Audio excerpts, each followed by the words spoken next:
ಆತ್ಮೀಯ H16 news ಅರ್ಥಾತ್ ಸೀತಾರಾಮ್ ವೀಕ್ಷಕರೇ, ನಾನು ನಿಮ್ಮವ ಎಮ್ಐ ಅಥವಾ ಮಲ್ಲಪ್ಪ ಜ್ಯೋತಿ. ಆತ್ಮೀಯರೇ, ಈಗಾಗಲೇ ರಣ್ಯಾ ರಾವ್ ಹಗರಣ ಮಗುಲು ಮುಡ್ತಾ ಇದೆ. ಎಲ್ಲ ಕಡೆ ಜೋರ್ದಾರ್ ಚರ್ಚೆ ನಡೀತಾ ಇದೆ. ಎಷ್ಟು ತಂದಿರ್ಬೋದು, ಬಂಗಾರ ಏನು, ಕಳಸಾಂಗಿ ಹೇಗಾಗಿರ್ಬೋದು, 1-2 ಹೆಂಗೆ ತಂದಿರ್ಬೋದು, ಯಾವ ರೀತಿ ತಂದಿರ್ಬೋದು, ಟಿಶ್ಯೂ ಪೇಪರಲ್ಲಿ ತಂದಿದ್ದಾರೆ, ಮತ್ತೊಂದರಲ್ಲಿ ತಂದಿದ್ದಾರೆ, ಯಾವುದ್ರಲ್ಲಿ ತಂದಿದ್ದಾರೆ, ಎಲ್ಲ ಹುಡುಕಾಟ ಒಂದು ರೀತಿಯಿಂದ ತಮ್ಮ ಜಾಲವನ್ನು ಬಿಚ್ಚೆ ನಮಗೆಲ್ಲ ತನಿಖಾ ಸಂಸ್ಥೆಗಳು ಕೆಲಸ ಮಾಡ್ತಾಯಿದ್ದಾವೆ. ಸಂತೋಷ ಪಡೋ ವಿಷಯ. ಅಟ್ಲೀಸ್ಟ್ ಪ್ರಚಾರ ಆದಮೇಲೆ ಅದನ್ನು ಒಂದು ತನಿಖೆ ಮಾಡ್ತಾಯಿದ್ದಾರೆ. ಇದನ್ನು ಎಂದೂ ಹಿಡಿಬೇಕಾಗಿತ್ತು. ಇದು ಆಯಾ ಕಸ್ಟಮ್ ಅಧಿಕಾರಿಗಳ, ಅಲ್ಲಿಯ ಪೊಲೀಸ್ ಅಧಿಕಾರಿಗಳ ಕೆಲಸ.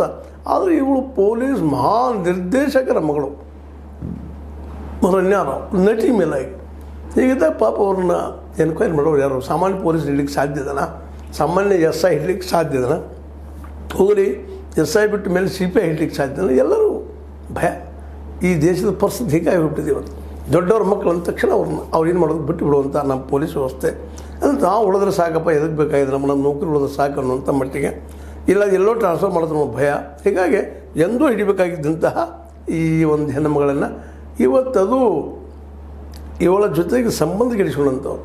ಬಂಗಾರ ಅಂತ ಮಾರೋದಿಲ್ಲ ಅಂತ ಸ್ಪಷ್ಟ ಬಂದು ಹೇಳಿದಾಗ ಇವಳ ಬಗ್ಗೆ ಅಸಮಾಧಾನಗೊಂಡವರು ಕಂಪ್ಲೇಂಟ್ ಮಾಡಿದಾಗ ಶುರು ಮಾಡಿದ್ರು. ಅಂದ್ರೆ ನೋಡ್ರಿ ನಮ್ಮ ವ್ಯವಸ್ಥೆ ಹೆಂಗದ, ತನಿಖಾ ವ್ಯವಸ್ಥೆ ಹೆಂಗದ, ನಮ್ಮ CID ವ್ಯವಸ್ಥೆ ಹೆಂಗದ. ಇವರೆಲ್ಲರೂ ಒಬ್ರಿಗೆ ಕಂಪ್ಲೇಂಟ್ ಕೊಟ್ಟ ಮೇಲೆ ಶುರು ಮಾಡೋರು. ಇವ್ರು ತಾವಾಗಿ ಹುಡುಕವ್ರಲ್ಲ ಅನ್ನೋದು ಇದರಿಂದ ಸ್ಪಷ್ಟ ಆಗ್ತದೆ. ಎಷ್ಟೋ ವ್ಯವಹಾರಗಳು ಹೋಗೋದು ಇಲ್ಲಿವರೆಗೆ. ಅದರಲ್ಲೂ ಕಂದಾಯ ಇಲಾಖೆ, ವಿಜಿಲೆನ್ಸ್ ಇರ್ಬೋದು, ಮತ್ತೊಂದು ಇಲ್ಲಿ ಎಲ್ಲರೂ ಒಟ್ಟೆಲ್ಲ ಪ್ರಯತ್ನಕ್ಕೆ ಅವ್ರು ಪ್ರಯತ್ನ ಮಾಡಿಲ್ಲ ಅನ್ನೋಕ್ಕಿಂತಲೂ ಇವ್ರು ಸಿಗಲಾರದಕ್ಕೆ ನಮ್ಮ ಅಧಿಕಾರಿಗಳ ಒಂದು ರೀತಿ ನಿರ್ಲಕ್ಷ್ಯ ಭಾವ. ಆಮೇಲೆ ಅದರಲ್ಲಿ ಏನೋ ಗೊತ್ತಿದ್ರು ಸಹಿತ ಕೆಲವೊಂದು ಅಮೌಂಟ್ ಸಿಕ್ಕ ತಕ್ಷಣ ಆಯ್ತು ಬರಪ್ಪ ಏನಾದರೂ ಮಾಡಲಿ ಅನ್ನುವಂಥ ಭಾವ.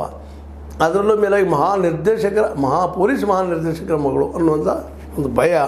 ಜೊತೆಗೆ ಅನೇಕ ಮಿನಿಸ್ಟರ್ಗಳ ದೋಸ್ತಿ ಅದಪ್ಪ ಅವರಿಗೆ. ಆಗ ಹೊರಗೆ ಬರ್ತಾರೆ, ಏನು ಮಾಡೋದು ನಾವು ಮಾಡಿ ಏನು ಉಪಯೋಗಿಲ್ಲ ಅನ್ನುವಂಥ ಭಯ. ಒಟ್ಟಾರೆಯಾಗಿ ಎಲ್ಲ ಭಯಗಳು ಕೊಡ್ಕೊಂಡು ರಣ್ಯಾ ರಾವ್ ಇಲ್ಲಿವರೆಗೆ ಬಿಂದಾಸಾಗಿ ಕಾಳಸಾಗಾಣಿಕೆ ಮಾಡ್ತಾ, ಬಂಗಾರ ತರ್ತಾ, ಮಾರ್ತಾ, ವ್ಯವಹಾರ ಮಾಡ್ತಾ, ಹಂಗೆ ಕೋಟ್ಯಾಧೀಶನೋ ಅಬ್ಜಾಧೀಶನೋ ಆಗ್ತಾ ಹೊಟ್ಟಿದ್ದು. ಆದರೆ ಎಲ್ಲರಿಗೂ ಒಂದು ಅಂತಿರ್ತದೆ. ಯಾಕಂದರೆ